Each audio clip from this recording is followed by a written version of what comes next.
Salut tout le monde, bienvenue sur ma chaîne Eco & Witchy. Aujourd'hui, on fait une petite guidance pour la rentrée 2022. Et c'est parti! Donc, je vais vous donner un petit 30 secondes de repos pour vous concentrer et choisir une pile de cartes, celle qui vous appelle le plus. Donc, à partir de maintenant, un petit 30 secondes de repos.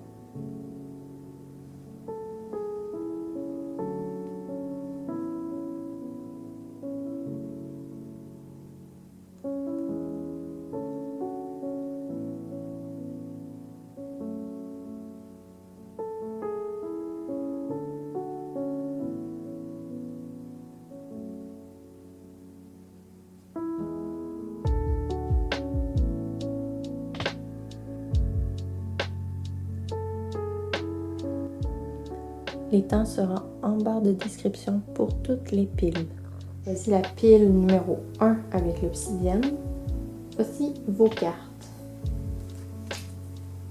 Alors pour la première carte, âme chamane, on parle ici de votre sentiment par rapport à cette rentrée.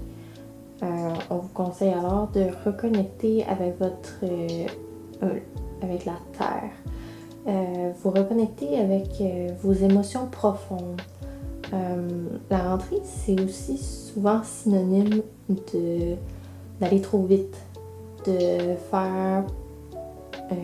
vouloir tout faire en même temps, d'être stressé, de revenir à la normale pour laisser de côté un peu le plaisir, se mettre en mode autopilote, reprendre les habitudes sans vraiment profiter du moment présent. Donc ça, cette carte-là, elle vous invite à faire totalement le contraire. Donc on vous dit, reconnectez avec la nature, prenez le temps de vous reposer, même si c'est la rentrée et que ça a l'air un peu fou, rapide, ainsi de suite. On vous dit de ralentir. Ensuite, ce qui va se passer un peu plus concrètement, on a la carte du monde. Donc, on arrive à une espèce de fin. Que ce soit la fin d'une année scolaire, en fait, c'est comme une boucle qu'on boucle. Donc, on boucle la boucle. On arrive un peu à la fin d'un moment peut-être stressant de nos vies où on décide de faire une espèce de changement qui va changer complètement le prochain cycle dans lequel on entre. Donc, on va changer, par exemple, si on commence le cégep ou si on commence un nouveau travail, si on revient de vacances et qu'on a changé de poste. On a une espèce de gros changement. Ça pourrait même être un changement au niveau des habitudes.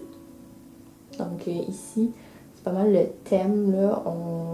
On dit qu'il va y avoir un changement un peu plus profond que simplement changer d'année ou changer de routine. On y va avec un changement un peu plus spirituel. Ensuite, on a la carte du chariot. Vraiment typique d'une rentrée scolaire mouvementée. Donc, comme on vous rappelle ici de prendre votre temps, de vous reconnecter, ici on vous dit que ça va quand même bouger vite. On sait la rentrée, c'est le recommencement, on se remet dans le beat, on recommence à faire plus de choses, on travaille plus longtemps, on a plus de devoirs. Donc, on sait que les choses vont aller très vite. Ensuite, on a le 9 de coupe. Donc, on vous demande de vous rappeler de ce que vous avez déjà dans la vie, de ce que vous avez déjà accompli, de ce que vous êtes satisfait. On vous dit de vous concentrer là-dessus. C'est important pour ralentir cette espèce de frénésie ici. Donc, ça va vous aider un peu à créer ce changement-là, ce changement d'attitude pour vous reconnecter à votre vous intérieur. Justement, votre vous intérieur, on le voit ici avec l'ermite. Donc, on vous dit même d'essayer de vous isoler un peu. Si vous voyez que tout le monde autour de vous devient un peu fou avec la rentrée, ralentissez, puis Peut-être que oui, ça va valoir la peine de prendre une distance avec certaines personnes. Là, je vous dis pas de couper les ponts, arrêter de parler à tout le monde dans votre entourage qui est un peu stressé en vue de la rentrée. C'est pas ça du tout le point. On dit ici, on fait un peu à notre tête. Donc, on va aller se recentrer sur nous-mêmes, créer des bonnes habitudes pour se garder un peu grounded, comme on dit. Donc, vraiment connecté à la terre. Donc, ça pourrait ressembler, par exemple, à moi, le matin, à la place d'essayer de m'entraîner, de faire de la lecture, blablabla, blablabla, je vais faire quelque chose qui me fait vraiment du bien, c'est-à-dire aller prendre une marche. Quelque chose comme ça. Dire vraiment, moi, je trouve que ce qui me fait le plus de bien le matin avant d'aller travailler pour diminuer mon stress, c'est telle chose. Donc, on va aller chercher des espèces d'habitudes comme ça pour vraiment changer un peu, briser un peu la roue, parce que le monde, oui, on revient à zéro, sauf que c'est, faut pas oublier que c'est un changement. Donc, on recommence pas à zéro pour refaire la même chose. On recommence à zéro pour faire quelque chose de différent. Alors ici, on a l'empereur. L'empereur, c'est quelqu'un de très en contrôle. C'est quelqu'un qui est très discipliné. C'est quelqu'un qui n'a pas peur de leader le groupe. Donc, c'est votre conseil, en fait. C'est votre conseil de pas avoir peur de dire aux autres « Hey, ralentis ». Par exemple, dans vos équipes de travail ou avec vos coéquipiers ou même avec vos amis d'école, juste leur dire « Ben garde, moi j'aimerais ça que tu n'essayes pas de me brusquer. Moi j'essaie de changer un peu les choses, d'être plus satisfaite dans ma vie, sans avoir à accomplir toutes sortes de trucs. Donc je vais un peu m'isoler, puis je veux pas trop que tu insistes, par exemple. On va vous demander, en fait vous conseiller de prendre un peu le dessus. Ça veut aussi dire de discipliner dans vos changements. Parce que ça, là, ça va être difficile j'allais dire arrêter, mais on veut pas l'arrêter. On veut avancer avec, mais ça va être difficile de ne pas laisser le contrôle au chariot. C'est nous qui avons le contrôle sur le chariot. C'est important de s'en rappeler. Donc, c'est ça. En gros, si j'avais à résumer, on essaie vraiment de se faire du bien, de se reconnecter. On garde en vue ce qui nous satisfait, ce qui nous rend heureux. On focus là-dessus, on focus sur nous pour avoir un bon changement. Que ce soit dans les habitudes, etc. On ne se laisse pas dominer par la vitesse des choses. Le temps, c'est relatif. Donc, on ne se laisse pas avoir par l'idée de « Ah, c'est encore une autre année de fini. Ah, on recommence déjà une autre année. Ah, ça va tellement vite. » On essaie de ne pas se laisser atteindre par ces pensées-là. Ça sert à rien. C'est pas ça qui importe. Puis, on essaie de rester discipliné dans cette quête de calme dans une période un peu plus stressante. Alors, j'espère que ça vous aura parlé. Si vous voulez un tirage plus en profondeur, n'hésitez pas à visiter ma boutique Etsy. Donc, merci et à la prochaine. Alors, bienvenue aux gens de la pile numéro 2. Voyons voir vos cartes.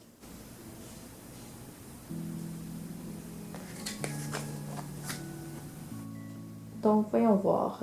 Votre thème pour la rentrée, c'est l'inspiration. Donc, on voit que vous êtes vraiment plus dans la partie de la création, un peu le renouveau. Pour vous, la signification de la rentrée, c'est qu'on recommence de nouveaux projets. On recommence à avoir des nouveaux défis. On veut créer autre chose. Ça vraiment réveille une espèce d'inspiration en dedans de nous. Donc, on voit ici le 8 de bâton. Encore une fois, c'est typique de la rentrée. On sait que ça va vite. On vous demande cependant de ne pas sauter d'étape. On y va une étape à la fois. Laissez-vous pas embarquer dans la frénésie de la rentrée. C'est la deuxième fois que je le dis. En fait, je l'ai dit aussi au groupe numéro 1. Mais là, c'est important de ne pas sauter d'étape. C'est vrai que la rentrée, ça va vite, c'est stressant. On a beaucoup de changements, beaucoup de choses à faire. on essaie de revenir dans la routine, mais c'est vraiment important de planifier et de ne pas aller trop vite. Ensuite, on a le hiérophante. Donc, je ne sais pas si vous êtes peut-être un enseignant ou quelqu'un qui fait des formations, quelqu'un qui apprend des choses à d'autres personnes. J'ai l'impression que c'est vous ici, l'enseignant, ou vraiment ça signifie simplement que vous devez écouter un professeur, quelqu'un qui vous enseigne quelque chose, qui vous montre un travail, qui vous forme peut-être. Il y a une espèce de relation ici. Donc vous le voyez du côté qui vous correspond le plus.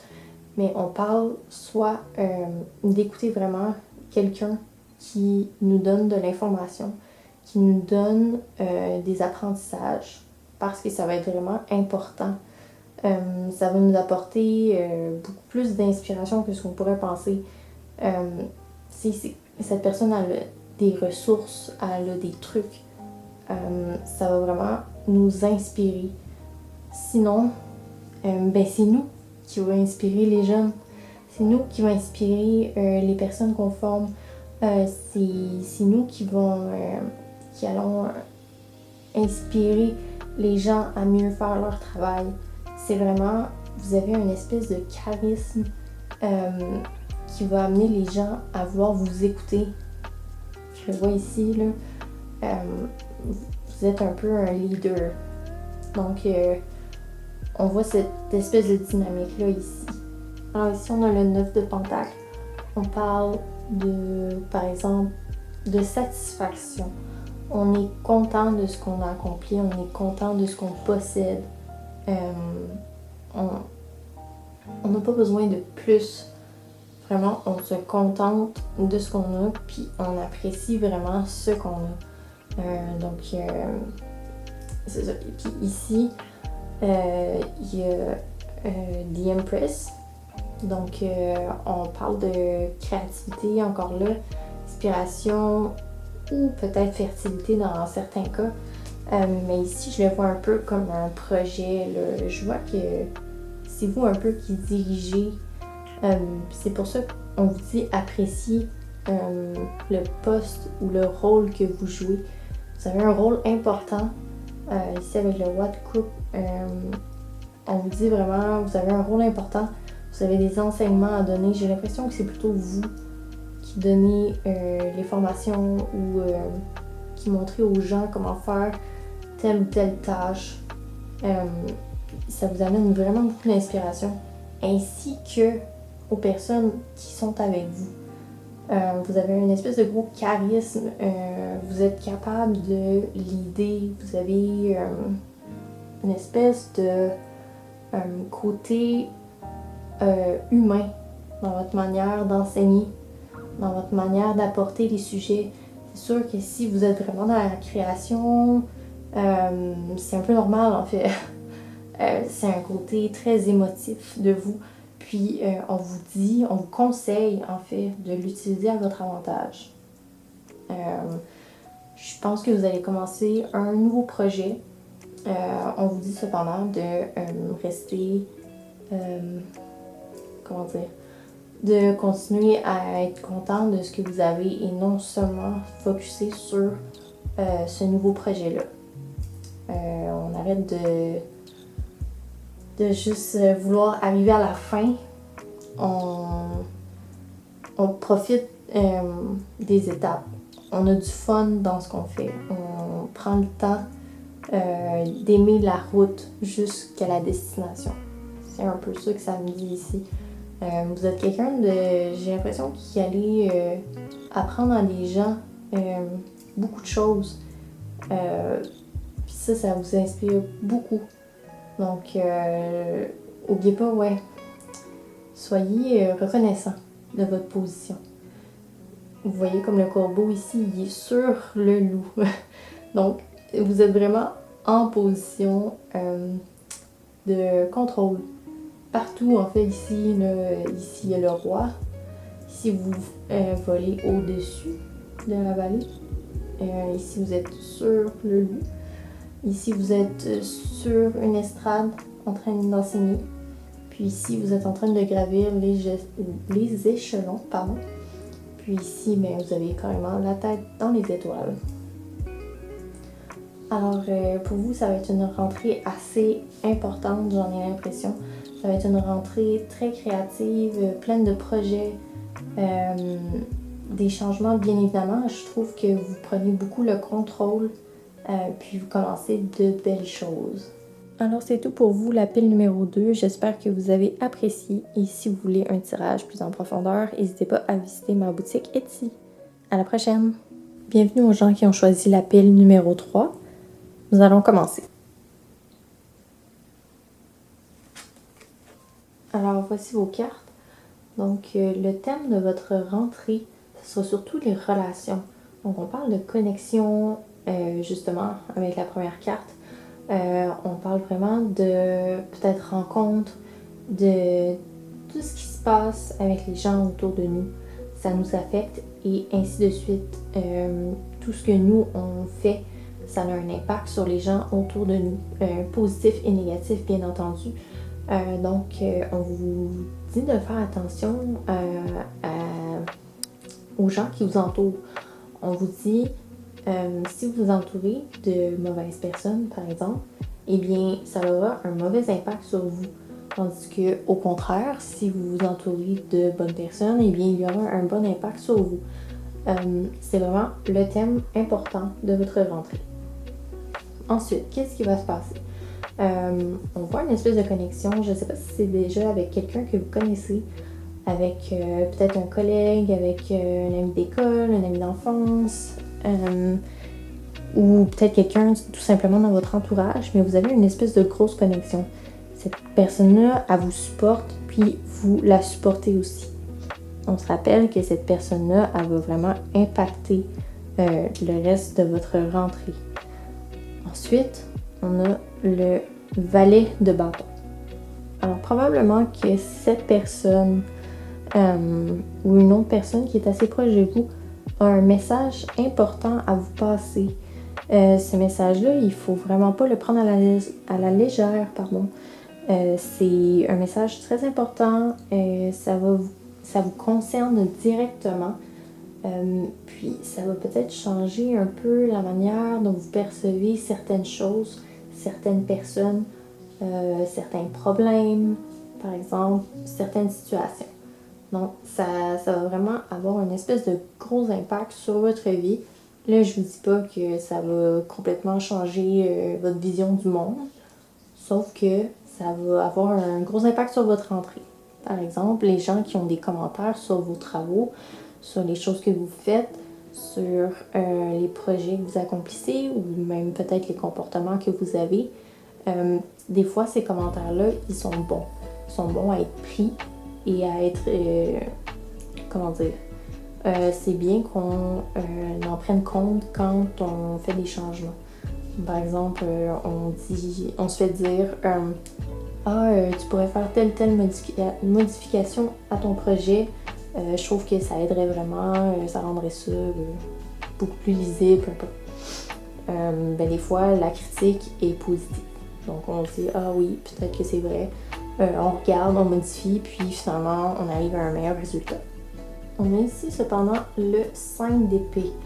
Donc, j'ai l'impression qu'il y a des petits conflits, des gens qui vous aiment un peu moins, qui aiment peut-être moins votre manière de travailler, peut-être qu'ils sont jaloux de certains privilèges ou de certaines choses dont vous avez travaillé fort pour avoir. Il y a des gens qui sont jaloux, qui voudraient vous voir échouer. Ces gens-là, c'est pas les mêmes personnes qui vont vous donner des commentaires constructifs. Il va vraiment falloir faire la différence.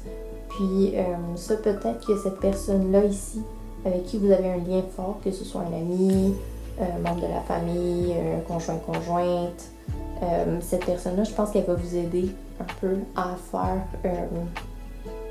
faire le tri entre ces deux-là, vraiment faire la différence entre cette personne-là. Elle vous veut du bien, elle veut que vous vous améliorez, tandis que cette personne-là, elle veut vous voir échouer parce que ça ferait du bien à son ego. Des fois, ces personnes-là qui veulent vous voir échouer, Ils veulent pas vraiment vous voir échouer, c'est juste qu'ils souhaitent être meilleurs que vous. Donc, oui, ils aimeraient ça, vous voir échouer. Parfois, c'est des personnes proches de nous. Ces personnes-là, ils s'en rendent pas tout le temps compte. Des fois, c'est inconscient. Ça se peut fort bien. La nature humaine n'est pas seulement mauvaise. Donc, parfois, on fait des choses dont on ne se rend pas compte. Ça se pourrait que ce soit le cas de cette personne-là qui essaie de vous jouer dans le dos. Ici, on a le roi de coupe. Donc, encore une fois, vous avez l'air d'être un leader. Je crois que c'est la deuxième fois que je sors le roi de coupe. Dans l'autre tirage, je crois que c'était le conseil. Donc, il y a beaucoup de gens qui prennent le contrôle à cette rentrée. On voit que, oui, vous prenez le contrôle. Vous allez vraiment diriger un groupe ou tout simplement, peut-être que vous aussi, vous avez des choses à dire. Mais ça, vous le faites très bien. Vous le faites pas de manière à ce que les gens se sentent menacés, ou vous le faites pas méchamment, vous le faites vraiment pour le bien de vos relations, pour le bien du projet en tant que tel. Vous le faites pour vraiment ce que vous voulez mener à terme. Vous le faites pas d'une place de... Comment on dit ça? Tu sais, quand on veut tout avoir pour nous. C'est vraiment pas ça ici. Là. Je vous vois travailler avec votre équipe.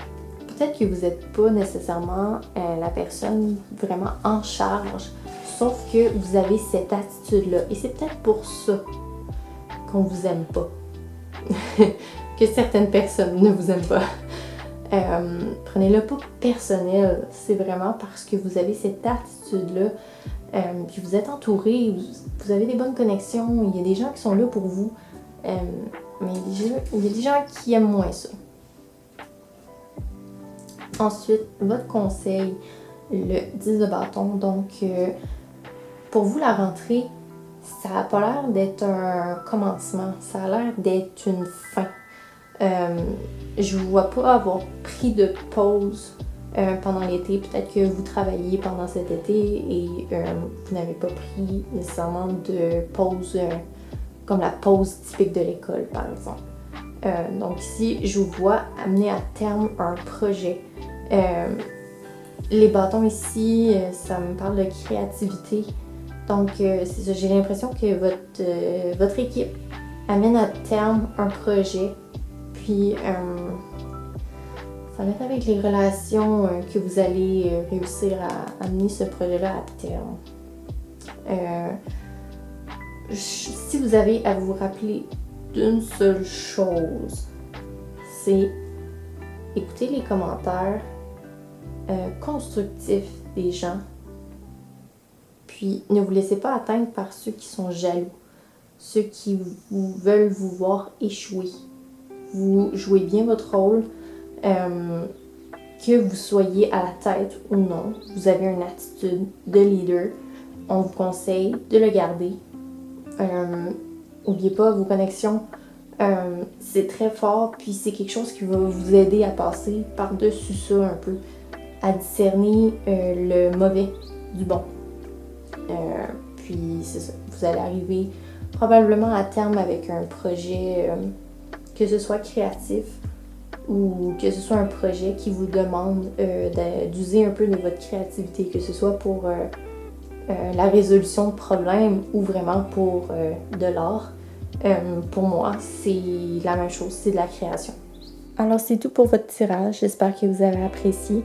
Puis n'hésitez pas à visiter ma boutique Etsy si vous voulez un tirage plus en profondeur. Alors voilà, à la prochaine!